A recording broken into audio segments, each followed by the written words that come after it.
What is happening, guys? Archiezzle here, and welcome to another video. Archies, I hope you guys are having a great day. For today's video, we're gonna be talking about how do I change my army job, or how do I change my army MOS, my military occupational specialty. This goes out to the people who just enlisted, future soldiers, because they still ask me about these things. I guess they're thinking ahead of the game. That's pretty good. You're kind of foreseeing what might happen midpoint of your army career. And this also goes for people that are already in that probably don't know this. Let's be honest, a lot of people don't know how to do this, how this process works, okay? So let's say you join the army. Active duty contract for you is 4 years. Let's say you join today, December 2018. Count 4 years. 2018, 4 years from that, let's say your ETS is December 2022. 2022, so that's 4 years active, right?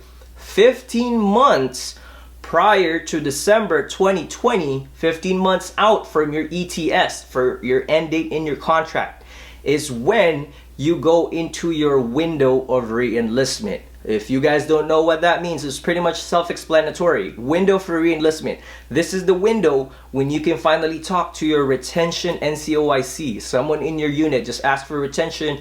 If you're in active duty, pretty much that's how it works. It might differ in the reserves, it might differ in in your situation, but go seek out your retention NCOIC and they can fill you in more, okay? So it's kind of like sitting down with a recruiter again when the first time you join the army. It's super similar. You talk to the retention guy and you tell him or her, I am ETSing, getting out of the army. My end of contract in the army is about 15 months or so. What's new? Can I finally change my job? Can I pick a duty station and all that stuff? The answer is yes, okay?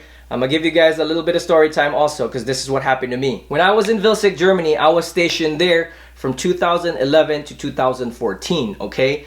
December of 2013, that was my window for re-enlistment. I was in that window 15 months before my ETS. So I actually re-enlisted for 6 years to go to Texas, because my wife, Flor, she's still on my videos in my channel, so just go look around. Army medic, we will dual military. We had Ileana. So we felt like, you know what, we can go back to your home state, to your hometown at least, or somewhere closer. It's just easier for family. You can go back to school. It's also a lot easier, especially once you're back in the States compared to being overseas, even though right now I actually want to go back to Germany. So in a heartbeat, if that's available, if you're attention NCO, let me know, because I want to go back to Germany. So I re-enlisted for 6 years. And then my ETS, my end of contract, got pushed out to 2019 of December. Right now, it's December 2018. Think about that, guys. I am 1 year, 12 months from my ETS. So that means I am right now in my window for re-enlistment. So like what I said, when you are in your window for re-enlistment, you can finally ask your retention NCOIC, hey, Sergeant, what duty stations are available for my current MOS right now? 60 Whiskey, Army Medic.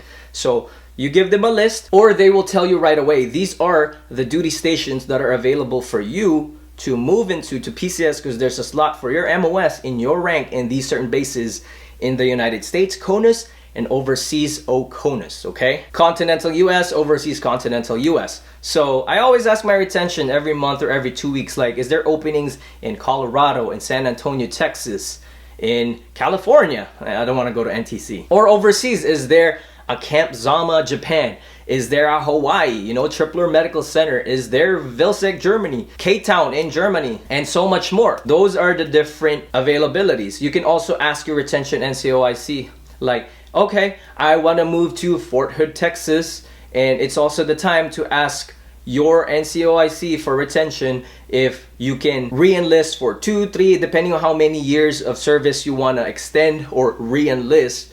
Or they can also give you an opportunity if you qualify for it. By the way, everything that I'm talking about is a situational basis, depending on what your rank is, how long you've been in the Army, your MOS, and if you have any pending flag, pending situation, family care plan, EFMP. So basically, if your dependent needs certain help that cannot get seen, or they need a specific help, but a certain unit or a certain duty station doesn't offer that help for your family member, you may not qualify for that. There's a lot of variables that can determine where you go. If you're single, you're married, and stuff like that, because some tours are unaccompanied. So yeah, bear that in mind, dependent on your rank, depending on how long you've been in, depending if you're single, if you're married, if you have any pending flags or anything that's wrong with you, medical issues and stuff like that, everything will come into play. Your personal situation obviously comes into play also. So again, it's kind of like talking to a recruiter. Ask them, hey, I want to extend or I want to re-enlist for 3 years, and is there an availability to do so going to Fort Carson, Colorado? This is also the chance if you want to reclass to a different job, to a different Army career, to a different military occupational specialty. Let's just say, for an example, I don't want to be an Army medic anymore. I want to be an MP. Is it possible for me? There's this thing that we call in and out calls. Again, dependent how long you've been in, dependent on your rank, and a lot of different variables. I can't just jump into a certain MOS if I don't qualify for it. Obviously, you have to qualify for it. And this, since I said qualified, this also comes into play, your ASVAB score. So let's say you joined the Army already, you qualified for this MOS, but you don't qualify for this certain MOS that you're trying to go to now during your window for re-enlistment. Remember, you can retake your ASVAB once you are in the Army. It's called fast class. Turn in a 4187, turn in paperwork to your unit, go to the education center in your base. An education center is basically a place, a building where you can continue your studies. College, if you want to take different certifications also. They have certain people over there that are career counselors and will help you to continue your education. So hit them up, tell them like, hey, I want to be an officer, but my GT score and my ASVAB requires me to score over 110. Or I'm trying to go into this enlisted MOS, but my line scores are not enough. Again, once your unit approves it, you will get scheduled then to the next fast class. It varies depending on the situation, or times might have changed now, but I do remember, because I took it once, that it was 2 weeks. They're gonna harp on math and science. These are the two subjects that will actually carry a lot of weight on what you will score and qualify for when taking the ASVAB, okay? But they harp on math a lot because a lot of people have difficulty, are not that great in math, so they harp on that. And before you take it, you'll take a predictor test to see what you will score, because once you take the ASVAB score, whatever score you get there on the very latest one, that is your score. So if you scored lower than your old score, that's probably not advisable. But these experts, these career counselors, these teachers, these professors will tell you like, hey, I actually think you will score way higher, probably like score 10 or 20 points higher in your ASVAB, so go ahead, take the actual ASVAB again. Or they will tell you also, you know what, let's do more training. Let's see, like give you like a week or so or a certain amount of days, and then we'll see if you can actually take the test by taking the predictive test again. So there's a lot of stuff. When talking to your retention NCO, ask them also, is there certain follow-on schools or bonuses? This is the perfect time. Again, it's kind of like talking to your recruiter. Is there a follow-on airborne school? Is there a slot to go to air assault? Is there a slot to go special forces, ranger, and stuff like that? Ask them. It doesn't hurt. Is there a certain bonus? You know, there's a lot of stuff that you have to consider. This is also an opportunity if you can ask your retention NCOIC like, you know what, Sart, I kind of want to take a broadening assignment, and then they will advise you if you can be a recruiter, a drill sergeant, an AIT instructor, or you know, whatever is available at the moment. Overall, brief summary, again, it's like talking to a recruiter again. And during that time, during your re-enlistment window, you've probably worked with different MOSs already. You kind of like or not like your current job. So again, this is the opportunity to do so. Use that to your advantage.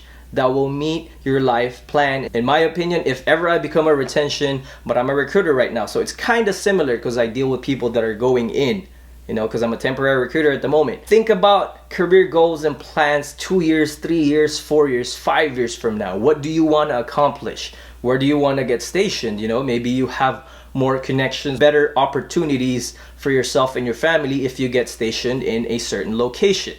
So try to see if you can get those or not. And like always, I want to ask you guys, how was your retention experience? Are you currently in your re-enlistment window? Would you re-enlist? Would you actually extend? Would you get out early? There's also options for that. If you want to get out early, again, everything is dependent on what SOPs put out. But there was a time if you are in your re-enlistment window or 1 year before getting out your end contract date for your Army contract, as long as you are enrolled in school, accepted already, ready to use your GI Bill, you can get out early.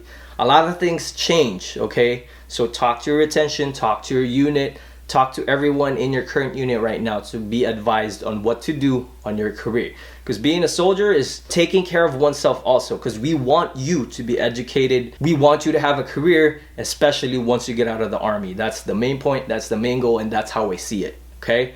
So that said, make sure you subscribe, hit that thumbs up to get notified whenever I upload brand new videos. That is it for today. Archiezzle out.